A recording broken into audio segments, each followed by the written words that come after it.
Bienvenidos de vuelta a Contrapoder 3.0 con José Colinas y Esteban Hernández. Y hoy vamos a conversar con Vanessa Kaiser. Ella es PhD en Ciencias Políticas y Filosofía, es directora de la Cátedra Hannah Arendt de la Universidad Autónoma de Chile y es además directora ejecutiva del Centro de Estudios Libertarios. Buenas tardes, Vanessa, ¿cómo estás? Bienvenida. Muy buenas tardes a los dos, ¿cómo están? Buenas tardes a todos sus telepensantes. Muchas gracias, Vanessa. Buenas tardes. Un placer tenerte nuevamente aquí en Contrapoder 3.0. Bienvenida. Gracias. Bueno, Vanessa, justamente ha estado surgiendo algo que es relativamente nuevo, ¿no? Que es el tema de la cultura de la cancelación. Y acá, de hecho, hemos hablado de ese tema. Y me acuerdo claramente que en la entrevista pasada tú hablaste de esta generación que no ha sido expuesta a opiniones distintas, que no ha sido expuesta a humor, básicamente que ha sido como que cubierta en una especie de burbuja en donde ellos tienen la razón y cualquier persona que trate de penetrar eso, entonces bueno, es lo que genera esas molestias, esas cosas. ¿Tú crees que tenga relación, esa generación quizás ya está adulta y por eso es que hoy en día vemos cómo están tratando de censurar y de cambiar incluso hechos históricos para adaptarlos más a las realidades de ellos?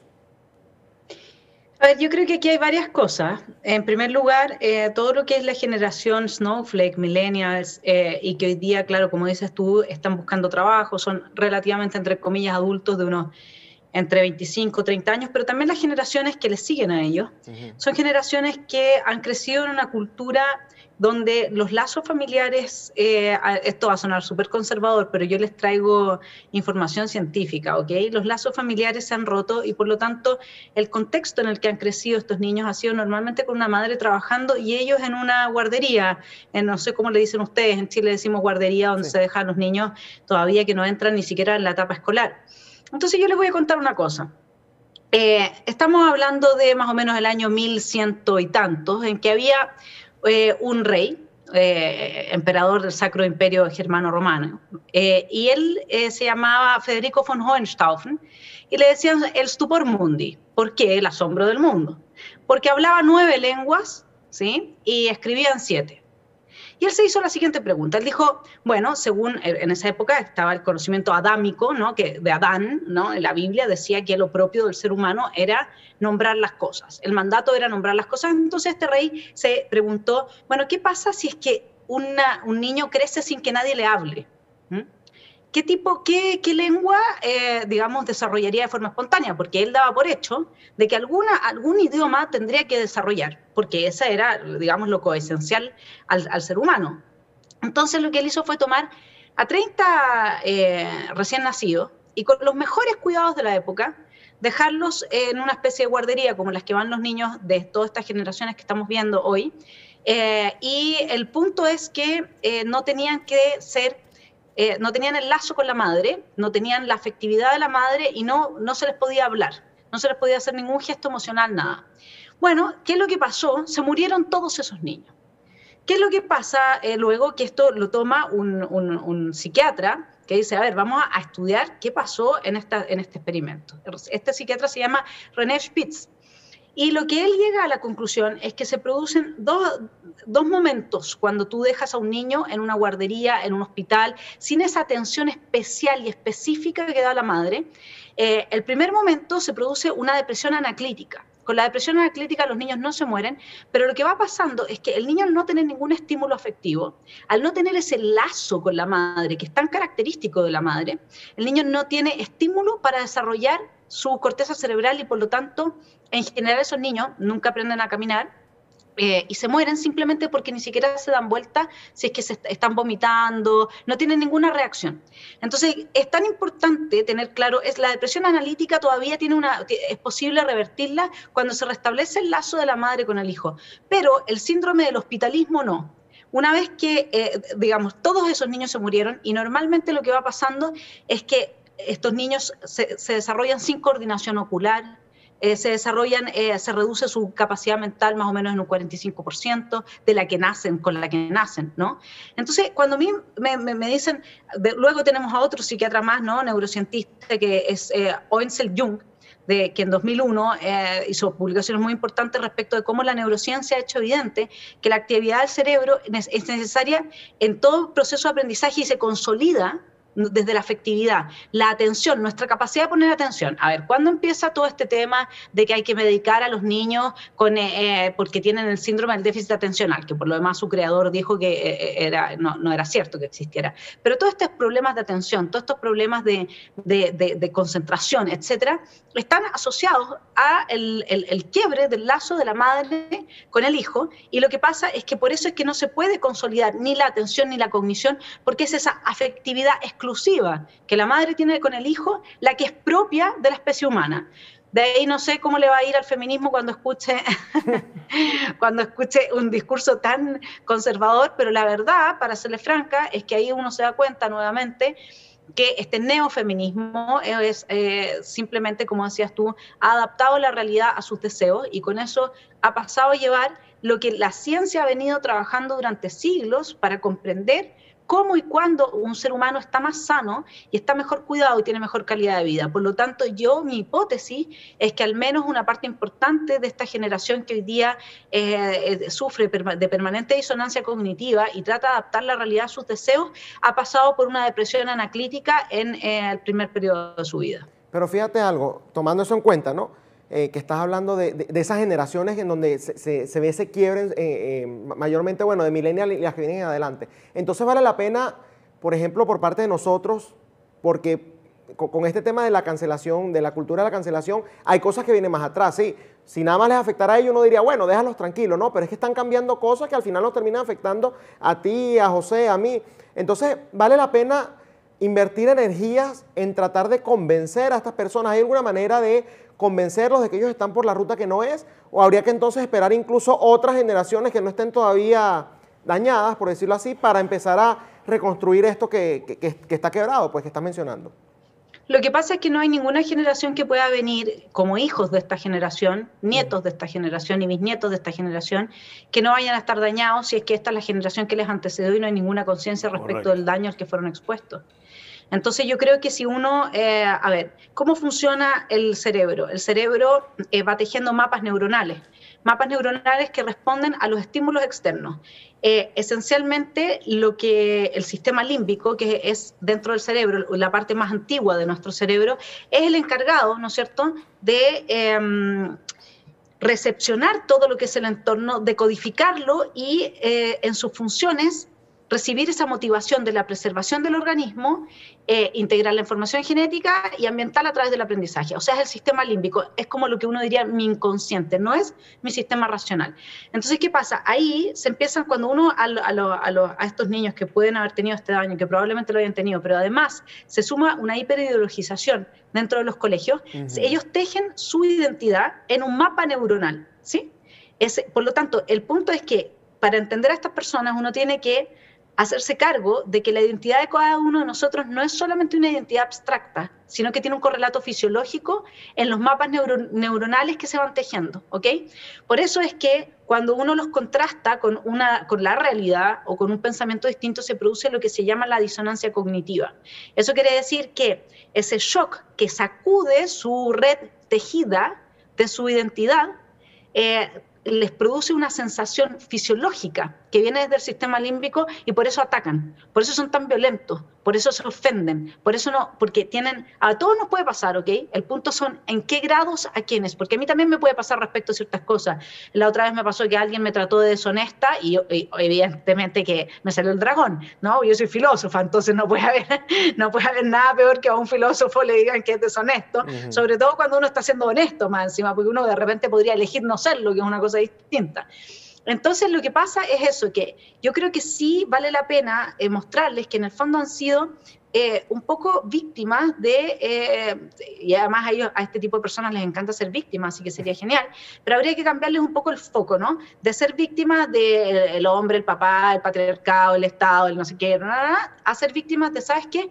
Una forma de crianza y luego de ideologización de la que no están conscientes. Yo creo que si les generamos esa disonancia cognitiva y logran hacerse cargo de que en realidad en serio lo que ellos tienen es una fragilidad absoluta, que no tienen sentido del humor, que viven una vida, si la peor vida la viven ellos, en ese narcisismo que todo el rato es pasarse por la herida, cualquier cosa que uno les diga, y viven amargados. Y lamentablemente esa amargura además tiene un correlato fisiológico luego, porque tú no puedes escindir psiqui de cuerpo, y el correlato fisiológico es cáncer. La mayor parte de la gente cuando tiene cáncer, los doctores le preguntan, bueno, ¿cómo ha sido de feliz su vida? O qué sé yo, y hay una correlación muy alta entre la amargura y el cáncer. Entonces, también si ellos se quisieran un poco, al menos la parte de ellos que no se ha desarrollado tanto el tánatos, podría darles la oportunidad de rehacer sus vidas, de reconsiderar qué es lo que realmente les pasó y darle un giro, y yo creo que siempre el ser humano vale la pena jugárselas por él. Y si se toma la decisión más bien de ignorarlos, ¿qué crees tú? ¿Cuál sería el efecto de ignorar a estas personas que piensan de esta manera? Porque si su reacción es tan negativa y van a reaccionar tan violentamente, por decir algo, cuando hay ese choque, ¿no? de hacerle ver lo que ellos no saben, de acuerdo a tu criterio o a tu experiencia, si ignoras a estas personas, ¿cuál sería el resultado? A ver, yo creo que un poco lo que hablábamos antes, está difícil ignorarlos porque ellos están influyendo en nuestra vida permanentemente. Entonces, el punto es cómo hacerse cargo de su disonancia cognitiva y las reacciones que tienen. Y hay varias fórmulas. A mí me gusta mucho el humor, porque si la persona que te está gritando, tú te la imaginas con nariz de chancho, ya se te pasa la rabia, digamos, ya no puedes enganchar en nada. O sea, son estrategias, te pueden parecer, pero sabes que el humor es muy importante. Sí, por claro. un lado es eso, por otro lado es no exponerse. Es decir, yo hago mis programas, hago mis cosas y no leo los comentarios, muchas veces comentarios muy positivos, pero también entre medio de cosas extremadamente duras y violentas, digamos. Entonces no leo los comentarios, incluso cuando me han funado. Yo prefiero tocar el piano antes que estar leyendo los comentarios de lo que opina gente que ya sé que tiene esa fragilidad psíquica. En el fondo, si nosotros les hablamos a estas personas haciéndonos cargo de que tienen esta fragilidad psíquica constitutiva de una depresión anaclítica inicial que puede haber llegado a un cierto grado de hospitalismo y que además se suma a su fuerte adoctrinamiento, que si tú como son tan débiles, les sacude su identidad y el daño es mucho mayor que si tú me lo sacudes a mí, que soy una persona que ya digamos, está constituida fuertemente, ¿no? O sea, a mí algo me puede producir disonancia cognitiva. El punto es que yo no voy a reaccionar de una forma tan feroz ni tan violenta porque yo me tengo a mí misma. No dependo del otro para que el otro me dé en el gusto de decirme lo mismo de cómo yo me autopercibo, ser mi espejo en cómo yo me autopercibo y entonces sentirme bien conmigo. Si alguien me percibe de una manera distinta de lo que yo soy, que de hecho eso he aprendido a vivir con eso, porque evidentemente que me dediqué a un tema intelectual en mi vida muy fuertemente y no tengo, digamos, el aspecto de una persona, de una mujer intelectual. Entonces siempre se genera eso. Yo creo que el punto es hablarle a estas personas, que no los podemos ignorar, seguir hablándoles, pero uno con humor, porque nadie tiene por qué desarrollar una empatía así como si fuese una imposición totalitaria de tienes que ser empático con este pobre ser humano. No. Por lo tanto, pues puede uno tomárselo con humor, digamos. Y la otra, y desarrollar distintas artes. Y de ahí uno también podría decir, emulando a la Gloria en su libro de cómo hablar con un progre, en lugar de cómo hablar como un progre desde la perspectiva que ella lo toma, también tomarlo como que uno podría hacer realmente un teatro del humor con estas cosas también. Y no estamos tan lejos de Milei, que hace teatro con su conocimiento y lo lleva y entonces interviene en la cultura de una manera que normalmente el liberalismo no interviene y eso es lo que nos hace falta. O sea, ¿por qué no? Pero sí, lo que pasa es que verlo desde el punto de vista del humor, de repente para ti es un poco más fácil por todo el conocimiento que tiene la filosofía, pero en una sociedad que está cargada de cosas negativas, una sociedad que está cargada de falta de conocimiento, el ciudadano común reaccionar con humor debe ser un poco difícil, por eso te hacía la pregunta, porque yo particularmente me voy enterando que estas cosas existen porque Esteban las trae al programa y uno las ve. Pero si alguien que no tiene conocimiento lo agarra a alguien con esta cultura de cancelación en medio de una situación de crisis, creo que el resultado es un poco difícil. Por eso te hacía la pregunta si ignorarlo es una buena idea. Bueno, obviamente desde tu punto de vista no. Y creo que es algo que habría que educar más bien a la sociedad completa de que esto está pasando con un sector para que el otro sector sepa cómo tiene que reaccionar. Y a eso voy, Vanessa, ¿cómo puedes tomarte, por ejemplo, esas actitudes violentas en muchos casos, en donde incluso te quieren cambiar el estilo de vida, forzarte, ¿no? La manera en la que ellos quieren vivir, te la quieren forzar a ti. Si no eres mente cerrada, ¿no? Ese es el típico argumento. ¿Cómo lo puedes atacar con humor si quizás también tú en tu situación particular estás pasando por un momento en donde no ves esas cosas con humor, pues, en donde ves, no, esta gente lo que me quiere es imponer su ideología o su cultura de cancelación, su modo de vivir, entonces no me lo puedo tomar con humor. ¿Cómo tú le hablarías más bien a esa contraparte, pues? Tenemos esa Claro. Exacto. Sí, yo te entiendo. Lo que pasa es que cuando yo digo humor no es la única respuesta, uno va variando. Y entiendo también la pregunta que me estás haciendo, porque, por ejemplo, lo que es la educación sexual integral, que es una colectivización del individuo desde niño, de modo que no tenga intimidad y por lo tanto tenga que vivir situaciones de exposición sexual con sus compañeros de su edad y también sus profesores, que hacen que luego el sujeto no tenga las tres contenciones de la libido, que son el asco, la moral y la vergüenza, y por lo tanto no sea funcional al capitalismo en términos de Deleuze y Guattari. Por supuesto que cuando a mí que soy arendtiana y por lo tanto como arendtiana y liberal, para mí existen las distintas esferas, la esfera íntima, la esfera privada, la esfera familiar, la esfera social, la esfera pública. Y no mezclo las cosas de una esfera a la otra, y entonces cuando ya entran desde la esfera del poder político a intervenir en la educación sexual de los niños, evidentemente que eso es absolutamente totalitario, y lo que se está buscando es una colectivización que impida la sensación de individuación que tiene justamente el que tú reservas un aspecto de tu personalidad que es tu intimidad, tu sexualidad solo para ti, y solo en confianza con un médico o con tus padres o qué sé yo. Entonces yo en ese caso lo que hice no fue reírme, por supuesto que no. Claro.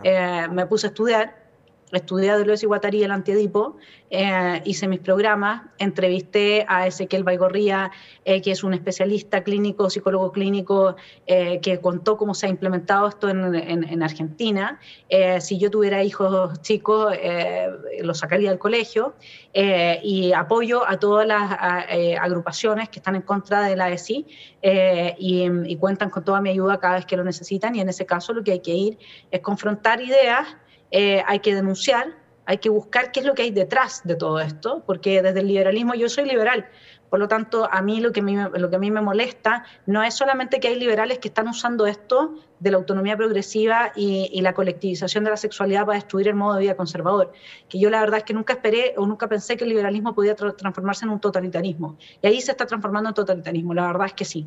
O sea, nosotros también no somos tan como yo pensaba, incólumes ante la corrupción. El ideario liberal también se puede corromper cuando lo que se busca es destruir el tipo de vida del otro, porque ahí es donde está, digamos, lo esencial. Lo esencial es respetar el tipo de vida del otro, y si tú no lo estás respetando no te puedes catalogar de liberal. Es así de simple. Y ya para finalizar... Entonces sí, ¿perdón? No, adelante, continúa. Sí, no, entonces es que claro, me tocaste un punto porque yo con esto me transformé, digamos, me apasioné, me dediqué mucho tiempo, estudié, escribí, hice todo lo que pude hacer para que hubiera más conciencia en todo el aporte que me significa, y si me hubiera tocado personalmente, yo no tengo hijos pequeños, pero si me hubiera tocado personalmente, yo hubiese ido también a los establecimientos, o sea, yo creo que ahí hay que llegar, digamos, hasta las últimas consecuencias en términos de lo que uno entiende son las últimas consecuencias, ahí ya no hay humor posible, sí. Ni siquiera, yo te digo que a mí no me tocó a mis hijos, o sea, no era yo la que estaba en juego, sin embargo, es la infancia, es la inocencia y es el individuo. O sea, después de la ESI no queda individuo, psicológicamente, psíquicamente no queda individuo. Lo que pasa es que tú no puedes leer solo filosofía. O sea, si tú quieres entender al ser humano, la filosofía puede servir. Si tú quieres entender las instituciones, la filosofía puede servir. Pero eso en tanto tú estés dialogando, en primer lugar, con la filosofía, no aprendiendo de memoria, como si fuera para ganarle a alguien en una discusión citando autores de forma vana y superficial. Y lo otro que no te puede quedar fuera es entender de economía, no puede quedarte fuera la práctica, no puede quedarte fuera la psicología. Porque si tú no entiendes de psicología, entonces tampoco entiendes cómo se forja y se destruye un individuo. Ese es el punto. Sí, bueno, es lamentable lo que estás diciendo, porque incluso dentro de los movimientos, como lo estás aclarando, ¿no?, liberales, también se ha visto este tipo de ataques en contra del estilo de vida del otro, y muy lamentable, ¿no?, que estos movimientos que se hacen llamar liberales y que se supone defienden la individualidad de cada ser humano terminen en esto. Muchísimas gracias, Vanessa Kaiser, por habernos acompañado hoy en Contrapoder 3.0. Siempre un placer. Que estén muy bien, espero haberles hecho un aporte, mi granito de arena. Sin que duda. Estén bien. Gracias por invitarme. Muchísimas gracias, Vanessa, por este contacto. Bueno, es muy interesante lo que ha dicho Vanessa Kaiser, la cultura de la cancelación, algo que está ocurriendo y que no es del conocimiento de la mayoría, pero que puede afectar bastante. Siempre interesante hablar con ella, muy inteligente, muy preparada. Esto ha sido todo por hoy en Contrapoder 3.0, el programa de la derecha en Factores de Poder, que definitivamente es el canal de la información, duela que le duela. Hasta mañana. Este programa fue presentado por John de la Vega, abogado de inmigración.